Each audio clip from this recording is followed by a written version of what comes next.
Praise the Lord, hallelujah.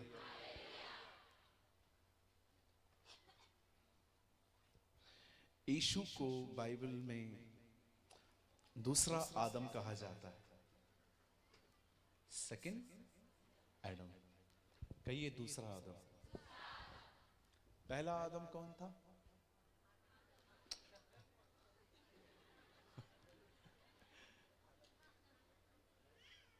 कहिए पहला आदम। पहला आदम वो था जो जिसके बारे में मैंने कल बताया था, जो जिसने फल खाया। एम आई राइट? वो पहला आदम था। लेकिन यीशु कौन है? कहिए दूसरा आदम।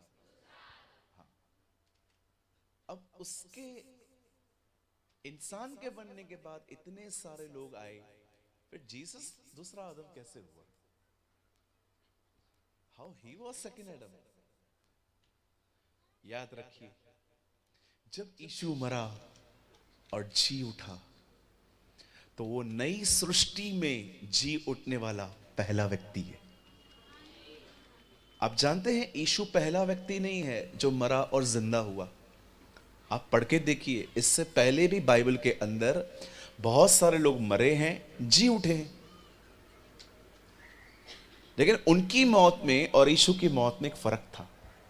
वे सब मरे, जी उठे, फिर मर गए। हमारा प्रभु मरा, जी उठा और वो युगान युग जिंदा है। आमेन। इसीलिए नई सृष्टि में वो पहला व्यक्ति है जो जिंदा हुआ है। He is the first person in new creation. कुछ और बताऊं? आप जानते हो, पहले आदम ने बचपन नहीं देखा, दूसरे आदम ने बुढ़ापा नहीं देखा, है ना? अगर आप आदम से पूछते ना, आपका बचपन कैसे गुजरा, वो बोलता माहित नहीं, मालूम नहीं है। क्यों? मुझे पता ही नहीं है बचपन होता क्या है। मैं बड़ा आया था, हम किसी छोटे आए थे, वो ऐसा नहीं आया था, वो बड़ा आया था। और अगर आप यीशु से पूछेंगे प्रभु बुढ़ापा क्या है, वो बोलेगा मैंने बुढ़ापा नहीं देखा। तो मैं ये कहना चाहता हूं, ये सिर्फ जवानों की सभा नहीं है। मसीह में कोई बूढ़ा नहीं होता, हम सब जवान हैं, है ना?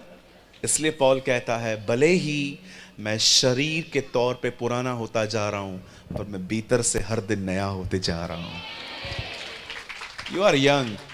आइए, जितने भी यहां पर लोग बैठे हैं जिनकी उम्र 50 से ऊपर है, अपने हाथ उठाइए। जिनकी उम्र 50 से ऊपर है,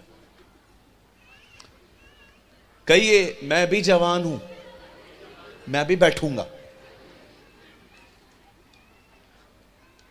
सब कहिए हम जवान हैं। हाँ बोलिए, हम हमेशा जवान हैं। यस, जो यहोवा की बाट जोते हैं वो अकाबों के नाई उड़ते हैं। आमेन।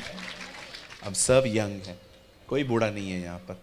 लेकिन हाँ, ये जो सभा है वो कुछ यूथ के लिए रखी गई है। आप सब तैयार हैं?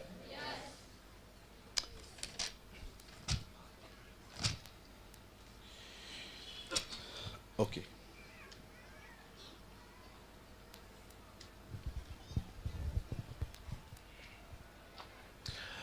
लिसन, आप सब यहीं पर हैं? ओके, वचन सुनिए। हाँ, यहां वहां ध्यान मत दीजिए। लोग आएंगे जाएंगे, आप उनकी तरफ मत देखिए। अब बड़े ध्यान से सुनिए। मैं आपको ये सेशन 2 भागों में बांट रहा हूं। आधा घंटा मैं आपको कुछ और समझाऊंगा और आधा घंटा मैं आपको कुछ और समझाऊंगा। चलेगा? 2 टॉपिक्स कवर करें। पहले टॉपिक में मैं आपसे बाइबल नहीं खुलवाऊंगा, लेकिन दूसरे टॉपिक में मैं आपसे बाइबल खुलवाऊंगा। सुनिए,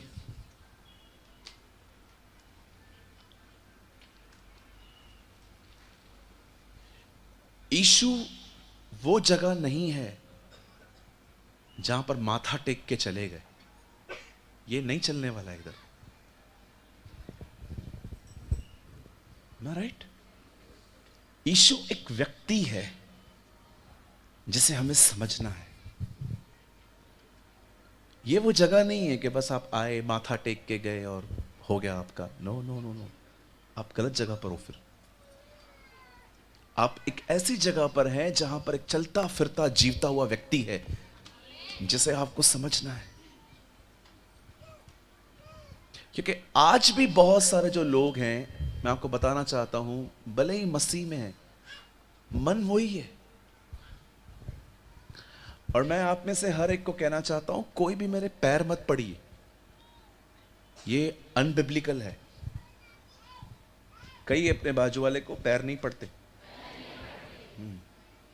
जो पैर पड़े न वो प्रभु को जानता है, न जो पैर पड़ने दे वो भी नहीं जानता। आप मुझसे हाथ मिला सकते हैं, आप जय मसीह बोल सकते, पर पैर नहीं पड़ना चाहिए। जब आप पैर पड़ते हैं तो आप झुकते हैं, और झुकना एक आराधना का चिन्ह है। और बाइबल बताती है सिर्फ प्रभु के सामने हमें झुकना है। आमीन। सो एक्ट जो है ये नहीं होना चाहिए। चलिए मैं आपको थोड़ा सा समझाना चाहता हूं, बड़े ध्यान से सुनिए।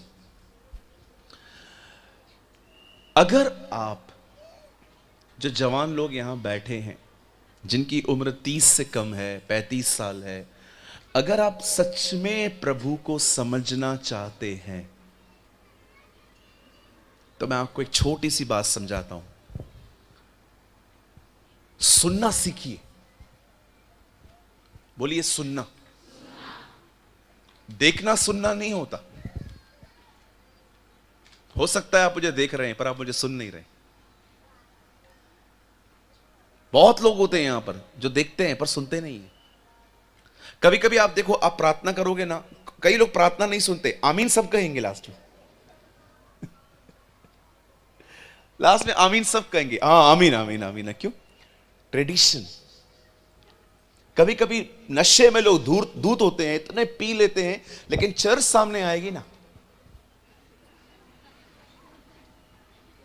करते ट्रेडिशन, परंपरा। ही आप कभी कभी देखिए लोग दुआ नहीं सुनते, आमीन जरूर बोलेंगे।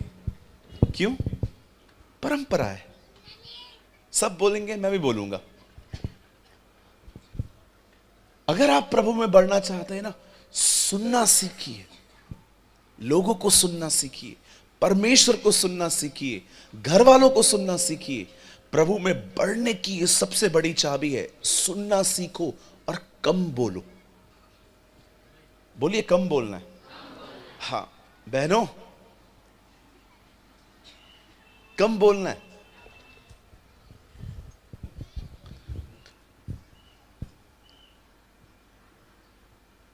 अब सदैव याद रखिएगा, प्रार्थना करने से अभिषेक आएगा, व्यर्थ बातें बोलने से अभिषेक जाएगा।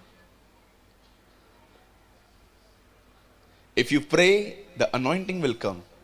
If you gossip, anointing will go. आप प्रभु से प्रार्थना करेंगे, आपके ऊपर अभिषेक आएगा। आप लोगों की बुराइयां करेंगे, वो जाएगा। जुबान इतनी महत्वपूर्ण है। मैंने अपने लाइफ में सुनना सीखा है। बोलिए सुनना। बहुत लोग सुनते नहीं हैं। कोई आपको डांट रहा है, सुन लो, रोको मत, बोलने दो उसको। कोई आपके लिए बकवास कर रहा है, सुनने दो। यीशु ने अपने बपतिस्मा के बाद पहली बात कही, मनुष्य केवल रोटी से नहीं परंतु परमेश्वर को सुनने के कारण जिएगा। हमें से बहुत सारे लोग जो हैं वो लोगों को सुनते ही नहीं है बरोबर। प्रकाशित वाक्य में लिखा है, जिसके कान हो वो सुन ले। क्या कान सबके पास नहीं होते? हर एक के पास होते हैं, पर सुनते सब नहीं है। मैं प्रभु को कह रहा था, प्रभु आप कहते हो जिसके कान हो वो सुन ले। इस धरती पर एक व्यक्ति होगा जिसके पास कान नहीं है? नो, हर एक के पास है। मैंने कहा प्रभु फिर आप क्यों कह रहे हो जिसके कान हो वो सुन ले? सूरज, कान सबके पास होते हैं, सुनते सब नहीं है।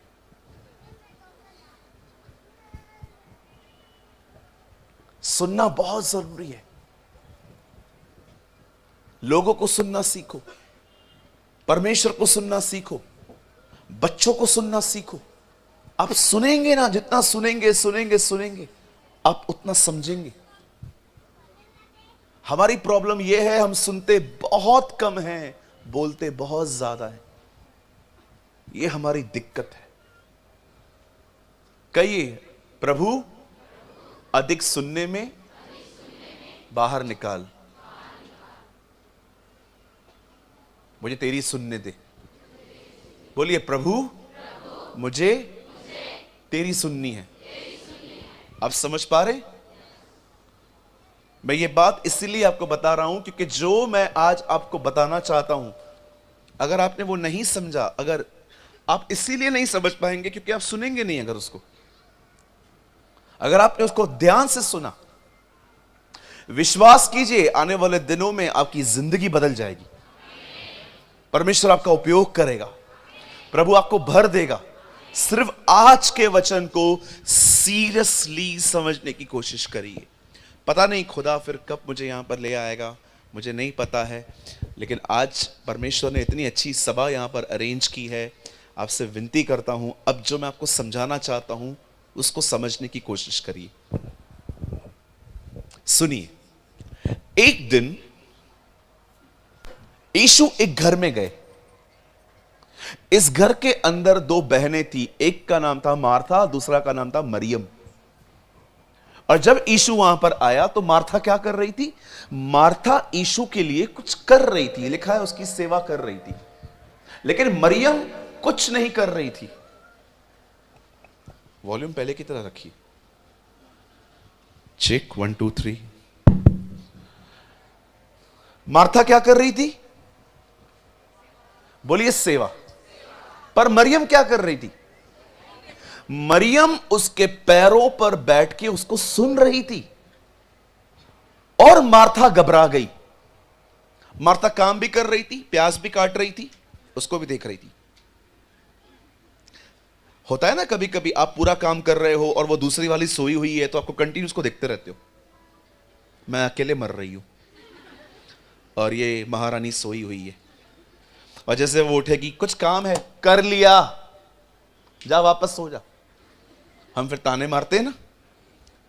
मार्था सेवा कर रही थी, मरियम वहां पर बैठ के प्रभु को सुन रही थी। और सुनने के बाद मार्था घबरा गई और यीशु के पास आके कहती है, प्रभु आपको चिंता नहीं है? ये देखो, हम इतनी चिंता करते हैं कि हम प्रभु को बोलते हैं तू भी कर, तू भी चिंता कर, तू क्यों खुश है? क्या आपको चिंता नहीं है? किस बात की? मैं यहां पर अकेली काम कर रही हूं और ये आपके पैरों पर बैठ गई है। यीशु उसके लिए कहता है, मार्था, हे मार्था, देख तू बहुत सारी बातों के लिए चिंता करती और घबराती है, लेकिन जो बात मरियम ने चुना है, मेरा वचन सुनना, मैं उससे नहीं छीनूंगा। अब सुनिए, यहां देखिए, सब यहां देखिए, मरियम ने क्या चुना था? प्रभु का सुनना। मार्था ने क्या चुना था? अपने हाथ को उठाइए, कहिए, सेवा बाद में है, पहले है सुनना। पहले सुना जाता है खुदा क्या चाहता है, वॉट ही वॉन्ट्स। हमारा प्रॉब्लम यह है, हम पहले मरियम नहीं, पहले मार्था बनना चाहते हैं। पर परमेश्वर उसकी ही सेवा ग्रहण करता है जो पहले उसको सुने। आप समझ पा रहे हैं? सुनिए, मार्था यीशु के लिए भोजन बना रही थी, मरियम वो भोजन खा रही थी जो यीशु लाया था। इससे पहले कि आप आगे बढ़े, सुनिए, अगर आप एक स्ट्रांग व्यक्ति बनना चाहते हैं, बोलिए स्ट्रांग, बोलिए मजबूत। हाँ, मजबूत वो लोग नहीं होते जो हाथ रख के किसी को गिरा देते। आप देखते होंगे आजकल बहुत सारे हमारे प्रचारक भाई लोग हाथ रख के लोगों को गिरा देते हैं। मैं गिरने और उठने के बिल्कुल भी खिलाफ नहीं हूं। लोगों को अगर ऐसे ही वो गिर जाते हैं तो गिरने दो। कहिए अपने पास वाले से, तू जबरदस्ती मत गिरा। कुछ लोग हैं ना जबरदस्ती गिराते। एक भाई ने मेरे ऊपर हाथ रखा और मैं फील कर रहा था मैं गिर नहीं रहा हूं, मुझे गिराने की कोशिश की जा रही है। मैंने भी उसको बोल दिया कान में, मैं नहीं गिरूंगा। और गिर जाए यार, थोड़ी इज्जत रख ले।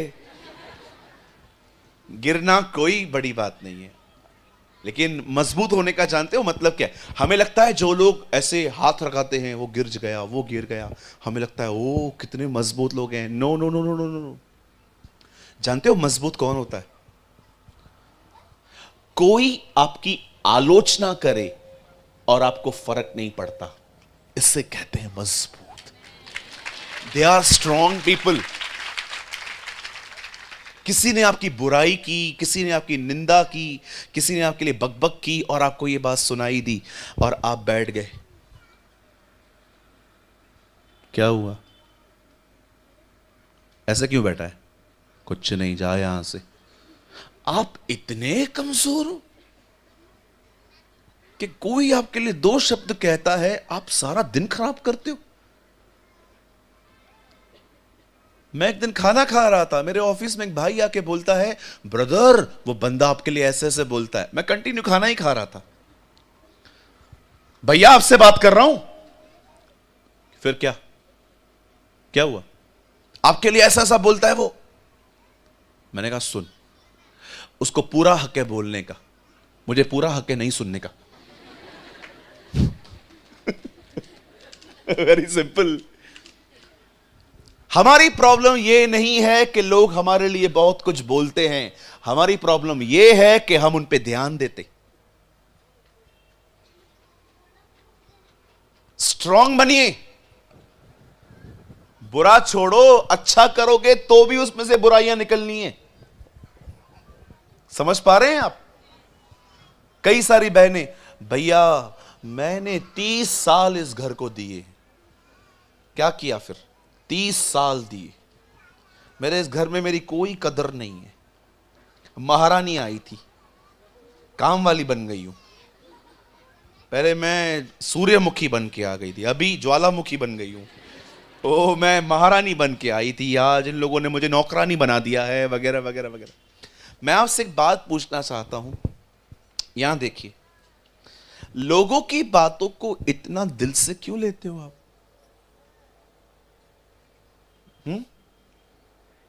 आपने यीशु को देखा कभी कि किसी ने उसको बोला पेटू और यीशु ने कहा इधर आ? क्या बोला?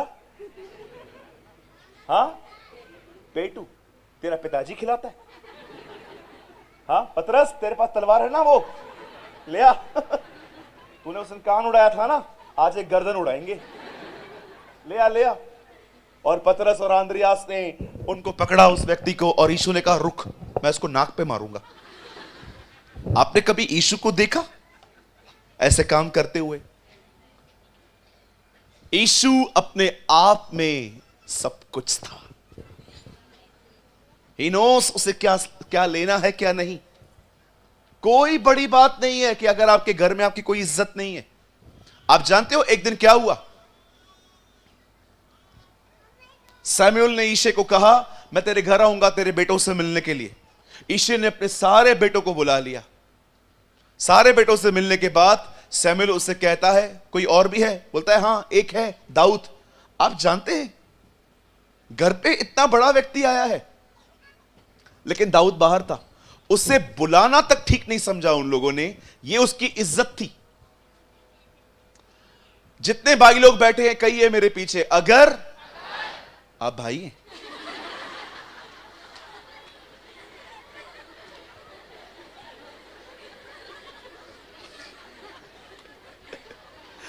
आइए जितने भाई लोग बैठे हैं मेरे पीछे बोलिए अगर हाँ, घर पर मेरी इज्जत नहीं है तो मैं आने वाले दिनों में दाऊद हूं।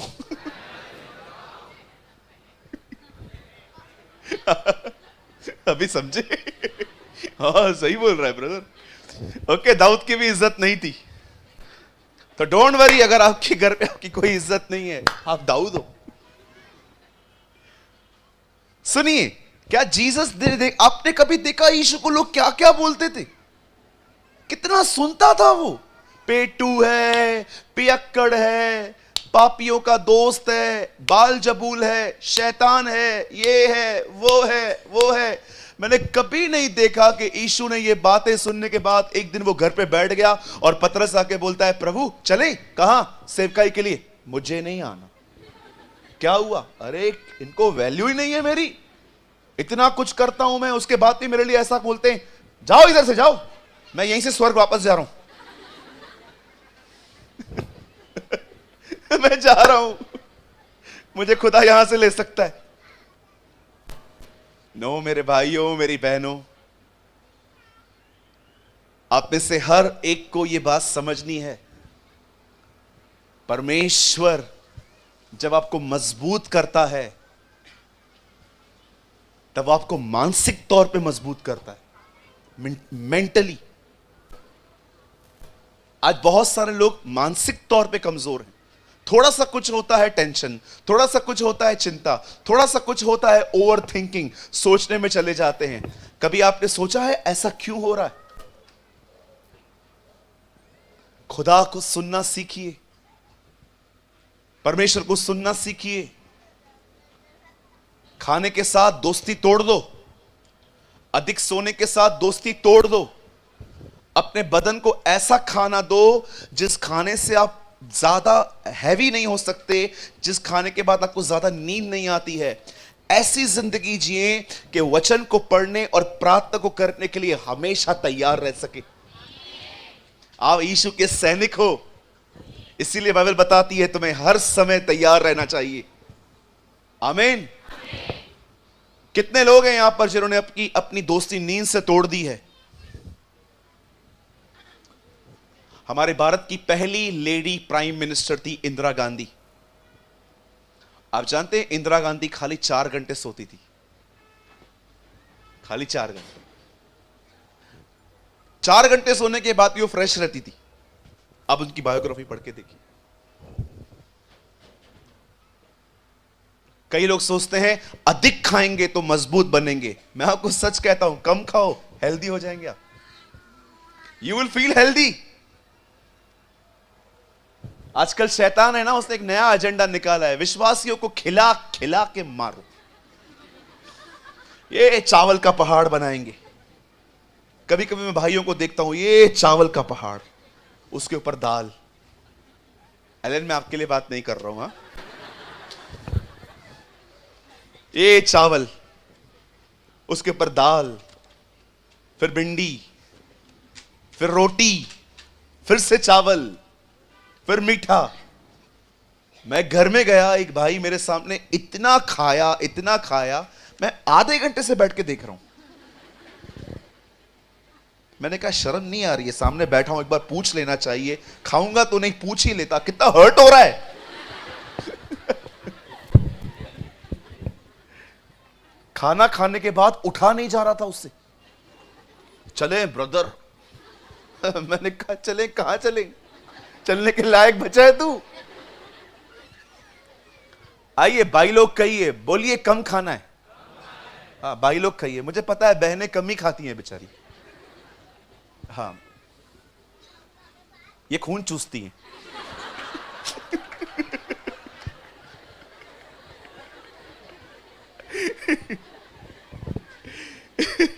नहीं नहीं,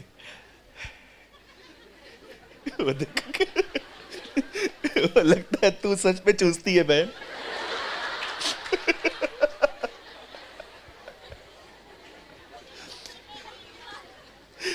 मुझे एक भाई ने कल कहा, मुझे लगता है मेरा दिमाग काम नहीं करता है, कब कब काम करेगा? मैंने बोला जब दिल टूटता है फिर दिमाग काम करता है।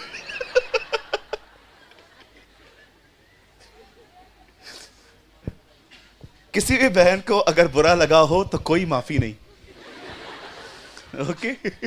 आप भी जानते हो भैया, आप बोल तो सच्ची रहे हो ना, भले ही आप अलग अलग एंगल से बोल रहे हो, लेकिन हाँ मैं हूं। मेरा पति इतना मोटा था, मेरे साथ रह के पतला हो गया।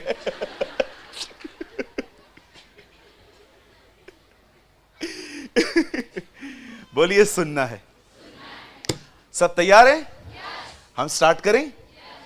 चलिए, ये स्पेशली अब ये यूथ के लिए है, जवानों के लिए है। अब अभी आपने बहुत सुना है कि मुझे सुनना है। अब आपसे विनती है, सिर्फ आने वाले 20 मिनट अब बड़े ध्यान से सुनिए। मेरे साथ खोलिए द बुक ऑफ एफिशियंस, एफिसियों की किताब।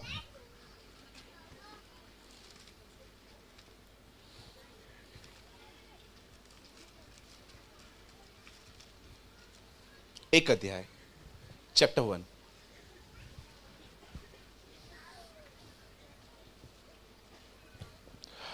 Open with me the book of efficiency chapter 1। एफिसियों की किताब, पहला अध्याय।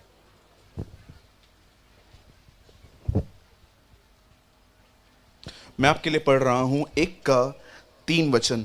हमारे प्रभु यीशु मसीह के परमेश्वर और पिता का धन्यवाद हो कि उसने हमें मसीह में स्वर्गीय स्थानों में सब प्रकार की आत्मिक आशीष दी है।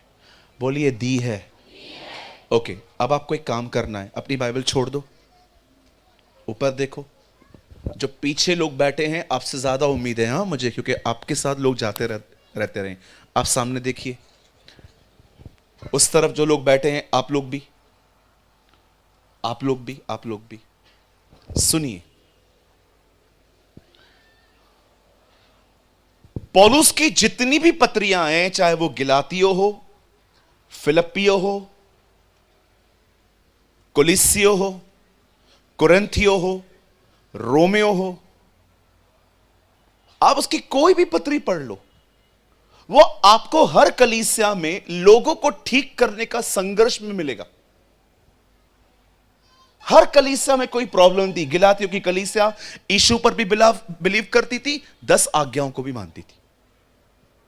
अब पुराने नियम में तो लिखा है व्यभिचार मत करना, लेकिन नए नियम में लिखा है किसी स्त्री पे बुरी नजर भी मत डालना। इसीलिए यीशु ने कहा, पुरानी दाखरस नई मशकों में हम नहीं भर सकते। हमें पुराना नियम पढ़ना है सीखने के लिए, पर हमें मानना नया नियम ज्यादा है। आप गिलातियों में यह प्रॉब्लम पढ़ेंगे। फिलिप्पियों के अंदर कुछ लोग थे जो लड़ते थे, इसीलिए पौल कहता है उन्हें समझा कि वो एक मन रहें।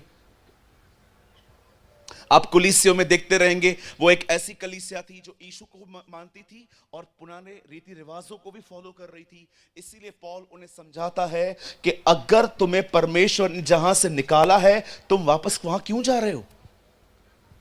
लेकिन जानते हैं, इफिसियो ही एक ऐसी कलीसिया है जिसमें वो कोई भी करेक्शन नहीं लिखता है। वो उन्हें प्योर ग्रोथ के बारे में सिखाता है कि तुम्हें बढ़ना कैसे है। आपको इस कलीसिया के साथ कोई भी स्कैंडल नहीं मिलेगा, कोई भी इशू नहीं मिलेगा कि पॉल वहां पर लिखता है इसको समझाओ उसको समझाओ। इनके बीच में ये एक ऐसा लेटर है जिसमें उसने लोगों की ग्रोथ कैसे होती है, कैसे उन्हें आगे बढ़ना है, उसके बारे में समझाया है। अब मैं ये बिलीव करता हूं, यहां पर सब लोग तो सीरियस नहीं होंगे, कुछ लोग मीटिंग अटेंड करने के लिए आए होंगे, लेकिन ये मीटिंग उनके लिए नहीं है। ये उनके लिए है जो सीखने आए हैं, जो लर्न करने आए हैं। देखिए, अब ऐसी कलीसिया को, एक स्पिरिचुअल चर्च को पॉल क्या कहता है, वो उन्हें कहता है सुनो, मसीह में हम परमेश्वर के द्वारा आत्मिक आशीषों के वारिस हुए हैं। बोलिए, आत्मिक। आज इशू ये है कि हम में से अधिकतर जो लोग हैं ना, वो परमेश्वर से स्पिरिचुअल थिंग्स की एक्सपेक्टेशन बहुत कम करते हैं। हम चाहते हैं कि हमारी नौकरियां सरकारी नौकरियां हो, हम चाहते हैं कि हमारे पिताजी की जो नौकरी है वो हमें मिल जाए, हम चाहते हैं कि हमारे पास अपना घर हो, बच्चे हो, सब हो। और मैं इसमें कोई गलत भी नहीं समझता, लेकिन मैं आपको बताना चाहता हूं, जिस्मानी से ज्यादा इंपॉर्टेंट है रूहानी, स्पिरिचुअल, आत्मिक आशीषें शारीरिक से ज्यादा इंपॉर्टेंट हैं। अब मैं आपको कुछ उदाहरण देना चाहता हूं, बड़े ध्यान से सुनिए। पुराने नियम में जब इज़राइल के लोगों को मूसा गुलामी से बाहर निकाल के लेके आता है, उसने फिरौन से कहा मेरे लोगों को जाने दे और मैं उनको यहां से लेकर, बाइबल बताती है वो उन्हें सीने पर्वत पे ले गया। और जब मूसा वहां पर खुदा से मिलके आता है और नीचे आता है, आप पढ़ के देखिए, कुछ समय के बाद वो उन्हें एक बात कहता है। वो उन्हें बताता है कि अगर तुम अपने परमेश्वर की बातों को मानो, if you obey the commands of your Lord your God, अगर तुम अपने परमेश्वर की बातों को मानो तो तुम्हें ये मिलेगा। अब क्या क्या मिलेगा मैं आपको उसकी लिस्ट बता रहा हूं। पुराने नियम में परमेश्वर जो था लोगों को आज्ञा मानने के साथ क्या देता था, सुनिए।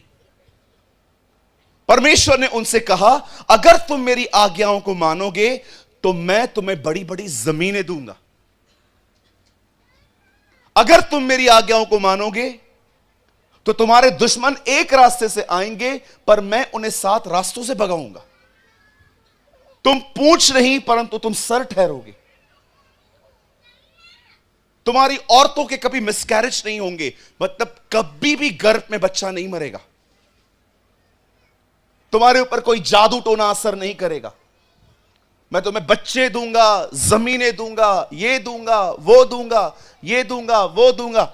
आप पढ़ के देखिए, एक आत्मिक आशीष नहीं है वहां पर, सब शारीरिक। All the blessing are physical. बच्चे दूंगा, जमीनें दूंगा, पैसे दूंगा, तुम्हारे खत्ते भरे हुए रहेंगे, तुम्हारे खेतों पर मैं बरसता रहेगा। परमेश्वर ने उन्हें ये सारी बातें कही। लेकिन अब यहां पर नई वाचा में, आप जानते हो यीशु ने खून क्यों बहाया? ताकि हम नई वाचा में आ पाए। इसीलिए प्रभु भोज के समय वो अपने हाथ में कटोरा लेता है और कहता है यह कटोरा मेरे लहू में नई वाचा का कटोरा है। प्रभु यीशु मसीह कह रहा है मैं अपना खून सिर्फ इसलिए नहीं बहा रहा हूं कि तुम सिर्फ माफ किए जाओ, मैं इसलिए बहा रहा हूं ताकि तुम नई वाचा में आ पाओ। वाचा समझते? What is the meaning of वाचा? कवनेंट। वाचा का मतलब समझते? वाचा का मतलब होता है एग्रीमेंट। हम कोई भी जगह लेते हैं तो एग्रीमेंट करवाते कि आपकी जगह हम 11 महीनों के लिए इस्तेमाल करेंगे। उसके लिए हमें डिपॉजिट देनी पड़ती है, स्टैम्प पेपर पे कुछ चीजें साइन की जाती हैं, उसे कहते हैं एग्रीमेंट। काम करने के तरीके हमारे ऐसे होंगे। परमेश्वर ने हमसे नई वाचा बांधी है। दाऊद वाचाओं को जानता था, इसीलिए जब वो गोलियत से लड़ने के लिए गया तो एक दम पर गया। वो कहता है ये खतना रहित फिलिस्तीनी की क्या हैसियत कि ये हमसे लड़ेगा। वो जानता था कि इब्राहिम के खानदान में जब कोई लड़का जन्म लेता है तो उसका खतना होता है और खतने के साथ वो वाचाओं का भागी बन जाता है। इसीलिए दाऊद जब लड़ने के लिए जाता है तो कहता है वाचा वाले तो हम हैं, ये तो खतना रहित है, ये हमसे क्या लड़ेगी। उसका भरोसा अपने प्रार्थना जीवन पे नहीं था, उसका भरोसा परमेश्वर पर था। आपको जानने की जरूरत है नई वाचा। याद रखिएगा, पुराना नियम नहीं टला है, पुरानी वाचा टली है। आप ये नहीं कह सकते हो कि पुराना नियम महत्वपूर्ण नहीं है। नो, पुरानी वाचा नहीं है। अब मैं आपसे एक बात पूछना चाहता हूं, यहां देखिए, यहां पर कोई है जिससे पाप हो जाने के बाद आप बाजार में जाते हैं और बकरी का बच्चा लेके काटते हैं और फिर प्रभु को कहते हैं प्रभु ये मेरा बलिदान है, मुझे माफ करो। क्यों आप बलिदान नहीं करते?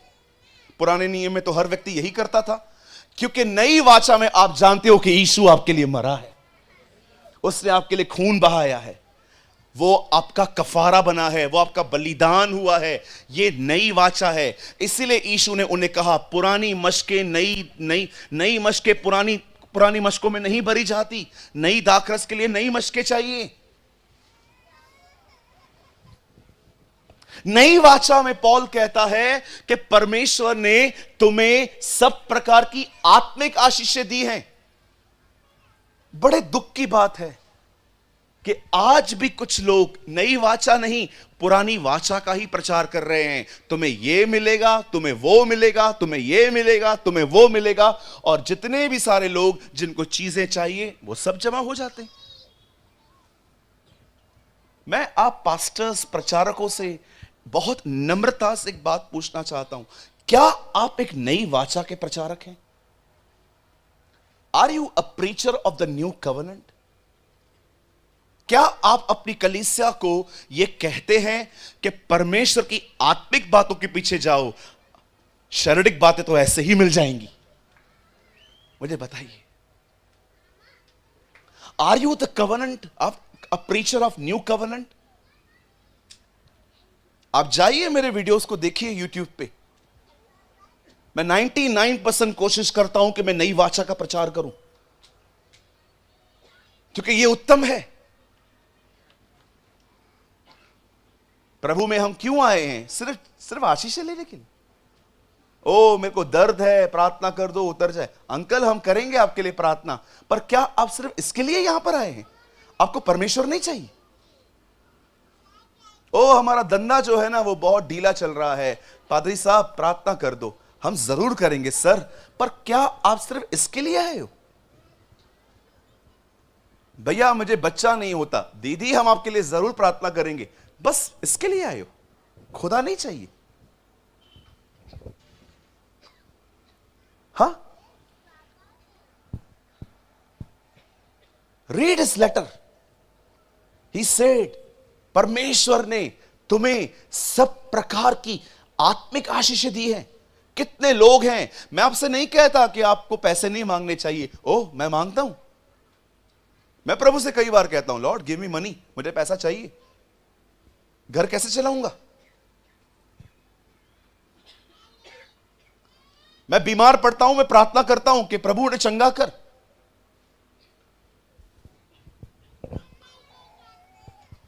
आप अपने बच्चों की एजुकेशन के लिए प्रार्थना कर सकते हो, प्रभु मेरे बच्चों को अच्छी पढ़ाई दे, मेरे बच्चों की शादियां सही घरों में करना। आप ये सब मांग सकते हो, पर मैं आपसे पूछना चाहता हूं यहां पर कितने लोग हैं जो शारीरिक से ज्यादा आत्मिक चीजों के पीछे हैं? बाइबल बताती है एक आदमी ने पूरी जिंदगी काम किया, इतना कमाया कि उसने अपने जिंदगी में यह तक कहा खा पी सुख से रहे, लेकिन उसी दिन आवाज आई आज ही तेरा प्राण तुझसे ले लिया जाएगा। खत्म। एंड अगर एक व्यक्ति अमीर होके मरा, उसने उद्धार नहीं पाया, मैं आपको बताना चाहता हूं उसकी जिंदगी बर्बाद हो गई। भैया आपने क्या किया? बहुत पैसा कमाया। लोगों को लगता है पैसा हमें अमीर करता है। कहिए अपने बाजू वाले से, यही तो सबसे बड़ा झूठ है। मैं पैसे वाला हूं, मैं गाड़ी में आता हूं, मुझे प्रभु ने बहुत कुछ दिया है। मैं आपको बताना चाहता हूं आपसे 10 गुना ज्यादा अरबपति बॉम्बे में बैठे। क्या बोलोगे? प्रभु ने दिया है। आइए कभी कभी मैं आपको बॉम्बे में दिखाता हूं। हमारे मुंबई में तो एक बंदा ऐसा भी है, 21 माले की बिल्डिंग में रहता है, खाली 6 लोग, सिर्फ 6 माले तो खाली पार्किंग है, और लोग सोचते हैं और कितना अमीर है। अरे मैं कहता हूं दुनिया के सबसे गरीब लोग हैं ये, क्योंकि खुदा इनके पास नहीं है। यस, गरीब लोग हैं, गरीब, सबसे गरीब वही हैं। अमीर कौन है? अमीर इधर बैठे, they are the richest people. पैसा किसे अमीर नहीं बनाता, खुदा अमीरी है, परमेश्वर अमीरी है। इसीलिए यीशु ने कहा मैं कंगालों को सुसमाचार सुनाने के लिए आया हूं। प्रभु कंगाल, इज़राइल में तो सब अमीर ही रहते हैं। हां, जिसके पास खुदा नहीं है उसके पास कंगाल है वो। That is the reason he say God has anointed me to preach the gospel to poor. परमेश्वर ने मेरा अभिषेक किया, क्यों? ताकि मैं गरीबों को सुसमाचार सुनाऊं। उन दिनों में सब गरीब नहीं थे, लेकिन यीशु ने कहा गरीबों को। वो जानता था जिसके पास खुदा नहीं है वो गरीब है, जिसके पास खुदा है वो अमीर है। कंपेयर मत किया कीजिए कभी भी। वो गाड़ी में आता है, उसके पास महंगा फोन है, वो हमेशा ब्लेजर में घूमता रहता है, वो ये करता रहता है, वो ये करता रहता है। याद रखिए बाइबल बताती है दुष्ट बूसी के नाई खत्म हो जाएगा, पर धर्मी सर्वदा बना रहेगा। आप जानते हैं कौन बने रहेंगे? हम लोग। मैं कल एलन को बता रहा था, एलन आने वाला जो किंगडम है ना, जैसे परमेश्वर ने दुनिया बना के आदम को दी थी, राज्य करो। उसके बाद ये दुनिया परमेश्वर ने राजाओं को दी थी, राज्य करो। आप जानते हो आने वाला युग किसको दिया जाएगा? जो जय पाएंगे। आप पढ़ के देखिए, प्रकाशित वाक्य कहता है ओवरकमर्स का किंगडम आने वाला है। जो जय पाए वो मेरे पिता के सिंहासन पर जा बैठेगा, जैसे मैं जय पाकर अपने पिता के आसन पे जाके बैठा हूं, यीशु ने कहा। जरा सोचिए, परमेश्वर का सिंहासन कितना बड़ा है। एक ही सिंहासन पे हम सब बैठेंगे। How large is his throne? उसका जो सिंहासन है कितना बड़ा है। हम सब एक ही सिंहासन पर बैठेंगे, जॉइंट सीट विद जीसस। आप मांगिए प्रभु से, जो आपको चाहिए मांगिए, लेकिन डिजायर, भूख, प्यास शारीरिक चीजों की नहीं होनी चाहिए। कुछ लोग सिर्फ प्रभु के पीछे कुछ पाने के लिए चलते हैं, सबसे अभागे लोग हैं। पौलुस कहता है अगर तुम इसी जीवन में प्रभु से पाने की आशा करते हो तो तुम सबसे अभागे हो। अविश्वासियों से भी ज्यादा अभागे हम हुए अगर हम सिर्फ प्रभु से पढ़ाई के लिए, काम के लिए, खाने के लिए, पीने के लिए, चंगाइयों के लिए आते। अब मैं आपको बताना चाहता हूं ये स्पिरिचुअल ब्लेसिंग्स क्या हैं। सुनिए, आत्मिक आशीषें क्या है। वैसे मेरे पास एक लिस्ट है, पर मैं सिर्फ एक बताना चाहता हूं आपको, टाइम हो जाएगा नहीं तो। सुनिए, एक दिन यूहन्ना बपतिस्मा दाता जंगल से बाहर आते हैं, यरदन नदी पे खड़े होते हैं और कहते हैं मन फिराओ क्योंकि स्वर्ग का राज्य निकट आ चुका है। उसके बाद जब वो लोग उसके पास आते हैं, वो उनको बपतिस्मा देता है, लेकिन वो अपने बपतिस्मा देते समय एक बात कहता था जो आप में से हर यंग लोगों की डिजायर होनी चाहिए। बोलिए डिजायर। कहिए प्रभु मुझे इस चीज की भूख दे, मुझे इस चीज की प्यास दे। आप जानते हो यूहन्ना बपतिस्मा दाता, जो लोग डिसाइड करते थे कि अब हम और पाप नहीं करेंगे, सिर्फ उनको बपतिस्मा देता था, मन फिराव का बपतिस्मा। इसका मतलब अब मैं दुनिया से मन फिरा रहा हूं और यह साइन है कि मैं बपतिस्मा ले रहा हूं। आप जानते हो एक्चुअली बपतिस्मा किन्हें देना चाहिए? उन लोगों को जो मानते हैं कि यीशु प्रभु है, और दूसरा वो लोग जो अब और पाप नहीं करना चाहते। They are the people, they have the rights to take baptism. यहां पर बहुत बार बपतिस्मा लिए हुए लोगों की लाइफ भी गड़बड़। ओ बपतिस्मा लेने के बाद भी चालू है जय मसीह की, चम्माट मारू खींच के जय मसीह की।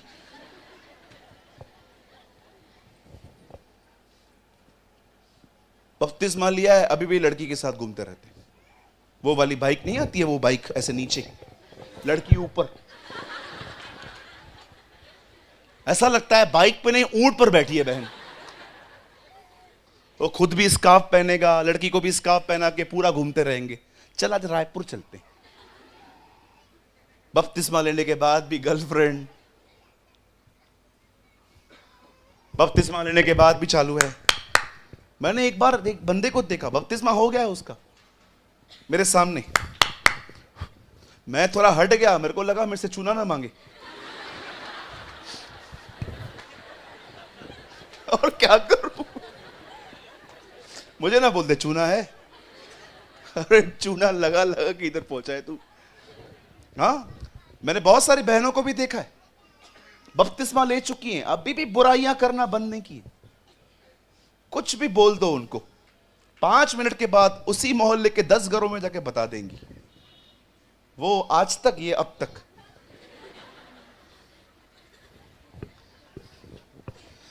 मेरी बहनों, आप ऐसा क्यों करते हो?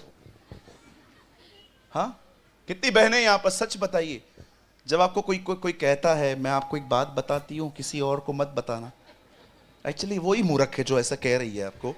गलती उसकी भी है, लेकिन आप भी दूसरे के पास जाते हैं, सुन उसने है ना मुझ में कसम खिलाई थी, लेकिन मैं फिर भी तुझे बता रही हूं, तुझे मेरी कसम है, मत बताना।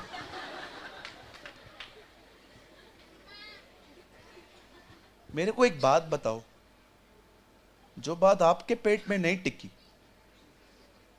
वो उसके पेट में टिकेगी? आपको समझ में नहीं आता सारी औरतें एक जैसी होती हैं? हाँ,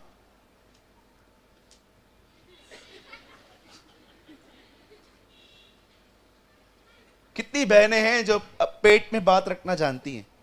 भैया हम रख तो लेते हैं, पर 2 दिन ही रख पाते। 2 दिन के बाद वो बात उछल के बाहर आ जाती है। कितनी बुरी बात है ना, कोई आप पे इतना भरोसा करके आपको सब बताता है और आप उसकी बातें किसी और को बताते हो। कितना बुरा लगेगा उसे जिस दिन पता चलेगा कि आपने उनकी बातें किसी और को पास कर दी हैं। हाँ जी,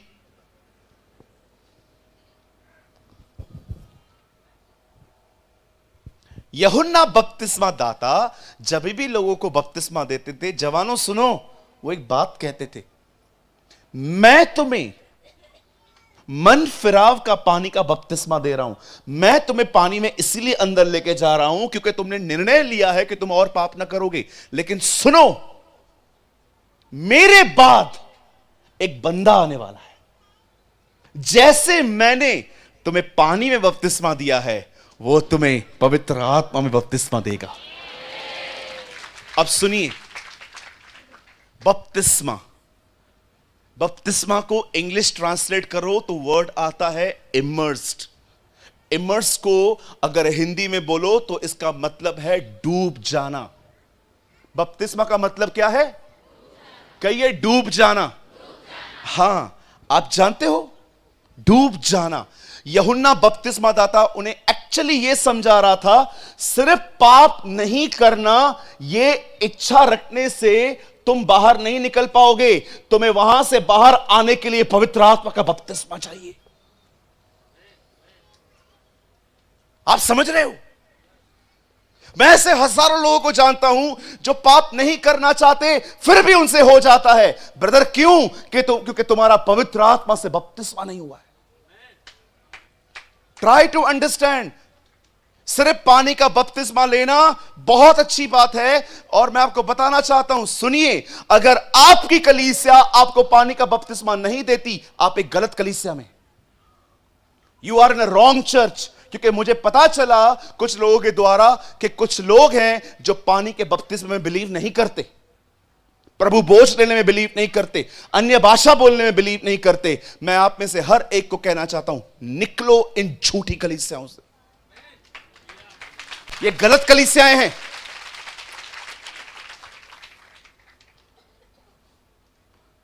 बताइए मुझे, बाइबल में कहां लिखा है? मरकुस 16 अध्याय में लिखा है, जो विश्वास करे और बपतिस्मा ले उसी का उद्धार होगा। अरे सब बातें साइड में रखो। यीशु ने कोई पाप नहीं किया था तो भी उसे बपतिस्मा लिया। कितना आज्ञाकारी था वो।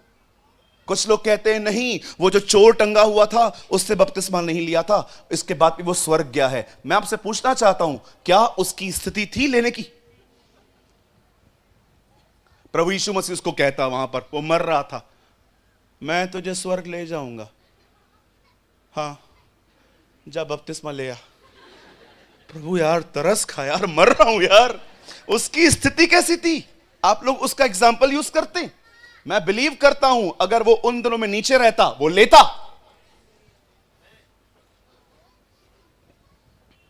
कितने लोग मेरी बात को समझ पा रहे हैं? ब्रदर, मैं जानता हूं आप में से कुछ लोग यहां पर होंगे जो बिल्कुल गुनाह नहीं करना चाहते, पाप नहीं करना चाहते, लेकिन आपकी स्थिति बिल्कुल पौलुस की तरह हो सकती है। जो मैं नहीं करना चाहता वही मुझसे होता है, और जो मैं करना चाहता हूं वो मुझसे होता नहीं है। जानते हो क्यों?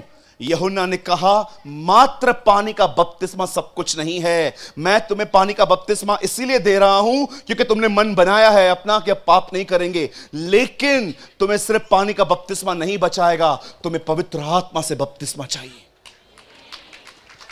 सुनिए, बपतिस्मा होता क्या है? बपतिस्मा को इंग्लिश में कहा जाता है इमर्स्ड।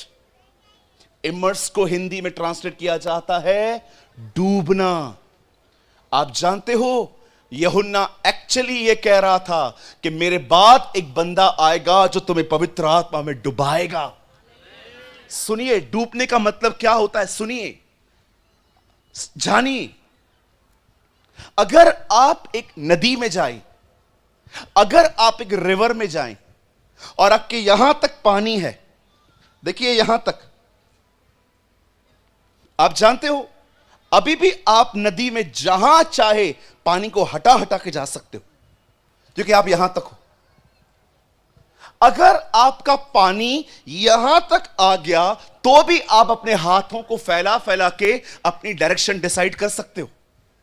इवन मैं आपको बताना चाहता हूं, पानी अगर यहां तक भी आ जाए तो भी आप थोड़ी सी मुंडी बाहर निकाल के हाथ हिला हिला के आगे बढ़ सकते हो।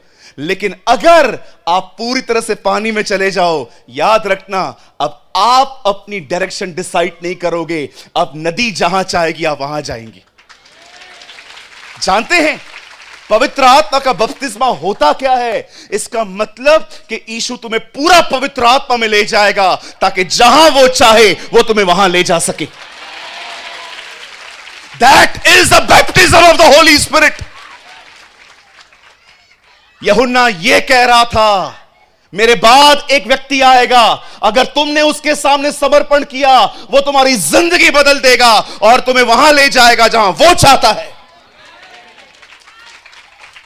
Oh, I'm asking you a question. मैं आपसे पूछना चाहता हूं, कितने लोग लॉन्गिंग रखते हैं, प्रभु के सामने भूख और प्यास रखते हैं, Lord baptise me in the Holi spirit, मुझे आत्मा का बपतिस्मा चाहिए। क्यों? मुझे दिखावटी नहीं करना है, मुझे दिखाना नहीं है किसी को कि मुझे बपतिस्मा मिला है, लेकिन मैं वो जिंदगी जीना चाहता हूं जहां तू चाहे वहां मैं जा सकूं।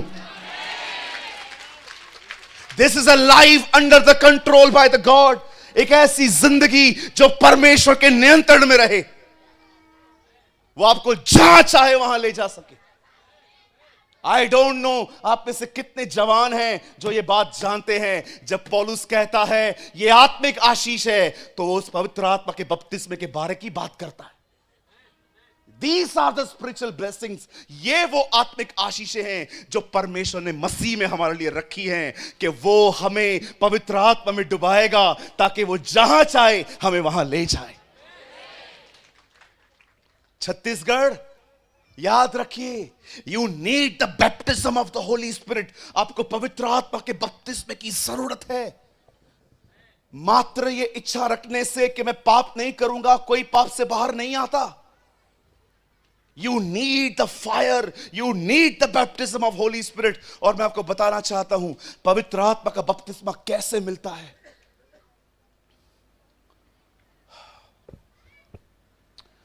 Oh, thank you Jesus. Oh, randa sikero doso. Listen to me. Listen to me. Shantere kisukura. Thank you, Lord. Oh, I give you praise. आप चाहते हैं ये से आपको मिले? सुनिए, जब तक नहीं मिलता मांगते रहो। मांगो तो तुम्हें दिया जाएगा, ढूंढो तो तुम पाओगे, खटखटाओ तुम्हारे लिए खोला जाएगा। क्योंकि जो कोई मांगता है उसे मिलता है, जो ढूंढता है वो पाता है, जो खटखटाता है उसके लिए खोला जाता है। आप चाहते हो कि प्रभु आपको ये बपतिस्मा दे? अपने स्थानों पे खड़े हो जाइए, आइए उससे मांगेंगे। ओ मेरा विश्वास है वो नदी आज यहां पर बहेगी। Oh thank you Jesus, I worship you Jesus. अपनी जगहों पे खड़े हो जाइए, अपने हाथों को उठाइए। ये समय है जब परमेश्वर आप में से बहुतों का और इन सबका पवित्र आत्मा से बपतिस्मा करेगा। Thank you Jesus. आइए दुआ करना शुरू करिए, मुंह खोलिए, दुआ करना शुरू करिए। यही वो आत्मिक आशीषें हैं जो इफिसियों की कलीसिया को बताई गई थी। Thank you Jesus.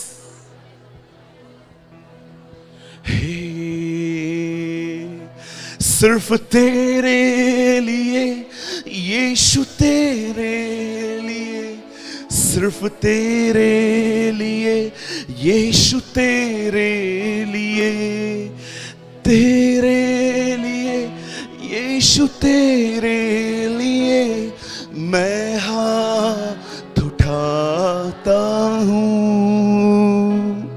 सिर्फ तेरे लिए, सिर्फ तेरे लिए, हो तेरे लिए यीशु, तेरे लिए मैं हाथ उठाता हूँ।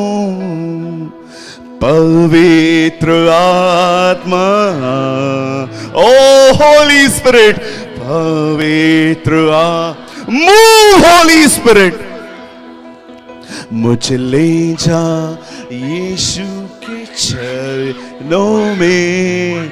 पवित्र आत्मा, सिर्फ तेरे लिए,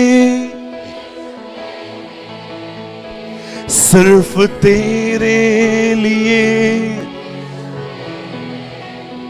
हो तेरे लिए यीशु, तेरे लिए मैं हाथ उठाता हूँ। पवित्र आत्मा, ब्लेस्ड होली स्पिरिट, मूव, पवित्र मूव इन दिस प्लेस। जैसे पृथ्वी बनते समय तू मंडरा रहा था, वैसे यहाँ पर मंडरा। प्लीज होली स्पिरिट, पवित्र आत्मा, हालेलुया,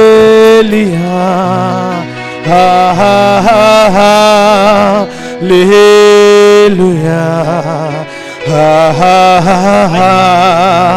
हालेलुया,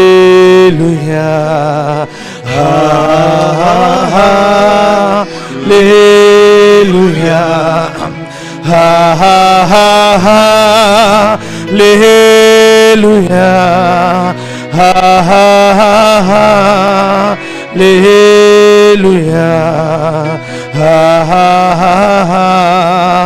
हालेलुया,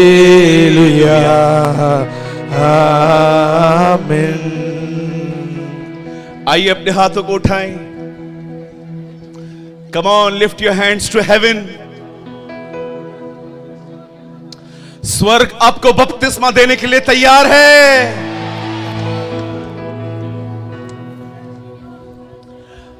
पवित्र आत्मा आपको बपतिस्मा देने के लिए तैयार है।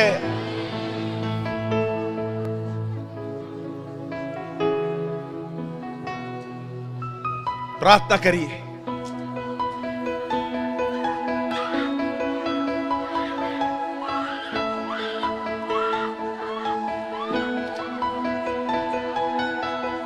प्रार्थना करिए। Lord baptise me in the Holi ghost.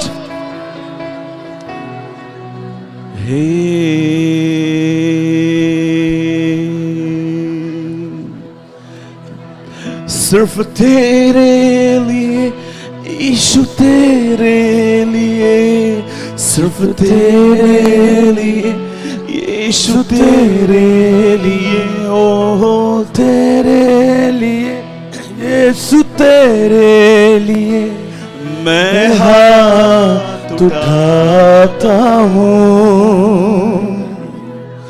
पवित्र आत्मा, पवित्र आत्मा, अब ले जाओ यीशु के चरणों में। पवित्र आत्मा, हालेलुया, worship you, हालेलुया,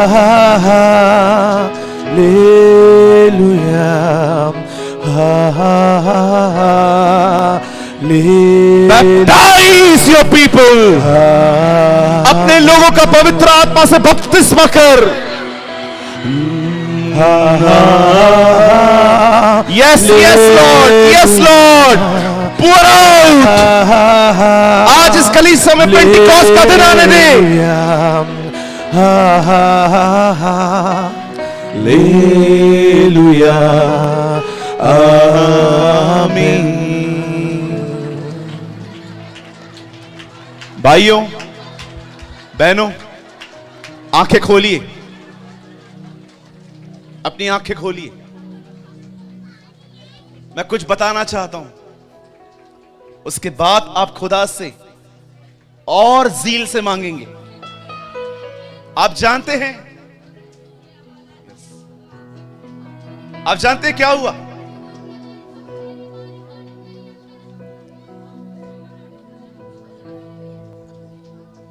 जब पौलुस का जहाज टूट गया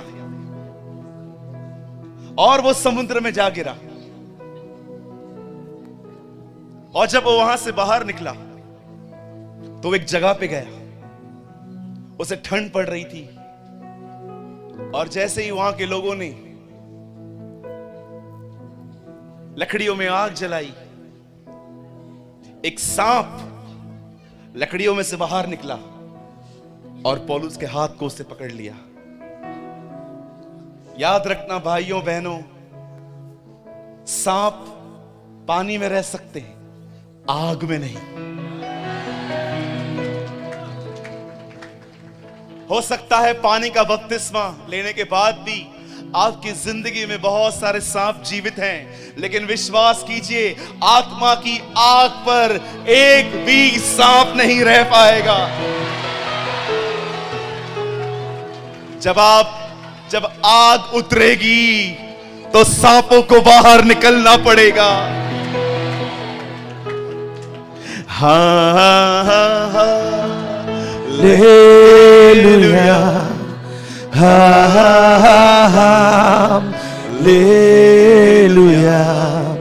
हालेलुया, हालेलुया, हालेलुया.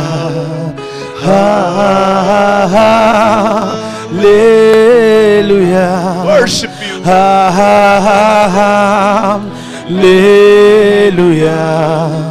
hallelujah, आमीन. पिता, मैं यीशु के नाम में आपके पास आता हूं. देख उन हाथों को जो उठे हुए हैं, देख उन दिलों को जो खुले हुए हैं.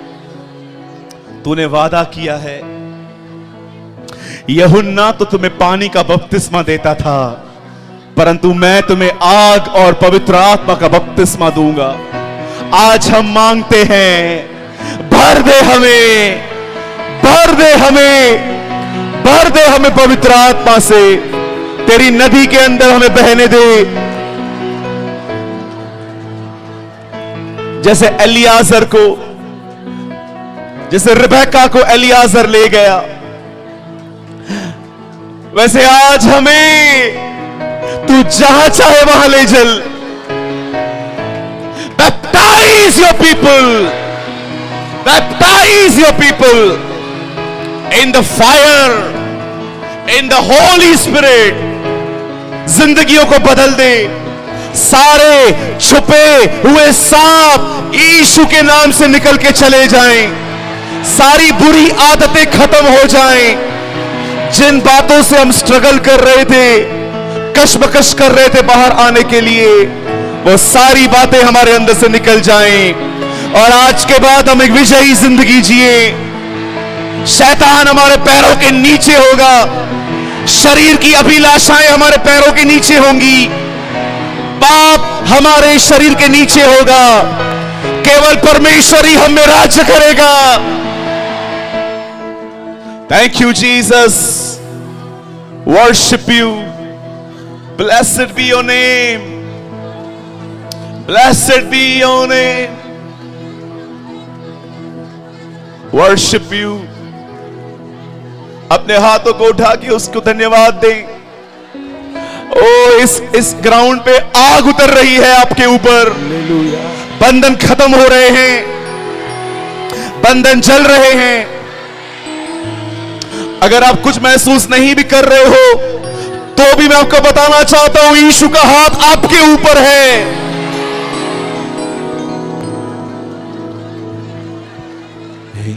Thank you Jesus, thank you Jesus, thank you Jesus. धन्यवाद यीशु। हम आपको महिमा देते हैं, हम आपको आदर देते हैं। इस बेदारी के लिए धन्यवाद। मेरा विश्वास है प्रभु, मेरे जाने के बाद यहां पर बहुत लोग उठेंगे तेरी सेवा करने के लिए। वो तेरी आवाज को सुनेंगे, निरंतर अपने मुंह से तेरी स्तुति करेंगे। तू उनमें चला फिरा करेगा। उनके बोलने से लोग चंगे होंगे, उनके बोलने से दुष्ट आत्माएं निकलेंगी। न तो बल से न शक्ति से, परंतु प्रभु की आत्मा के द्वारा ये हो जाएगा।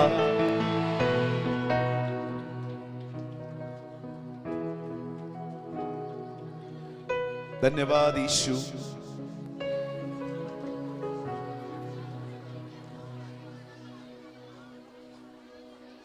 धन्यवाद यीशु, धन्यवाद यीशु। Thank you Jesus.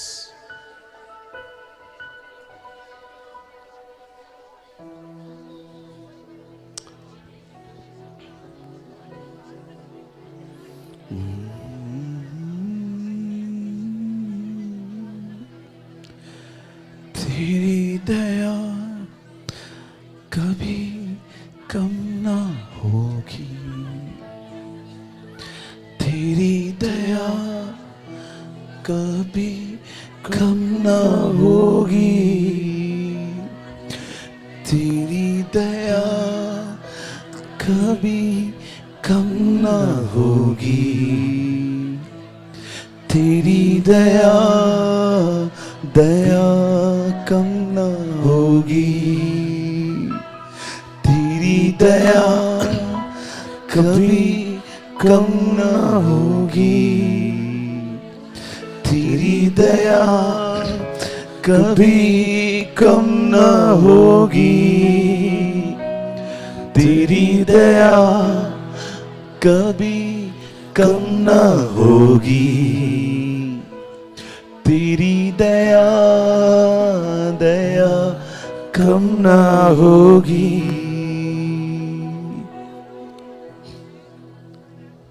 Thank you Jesus.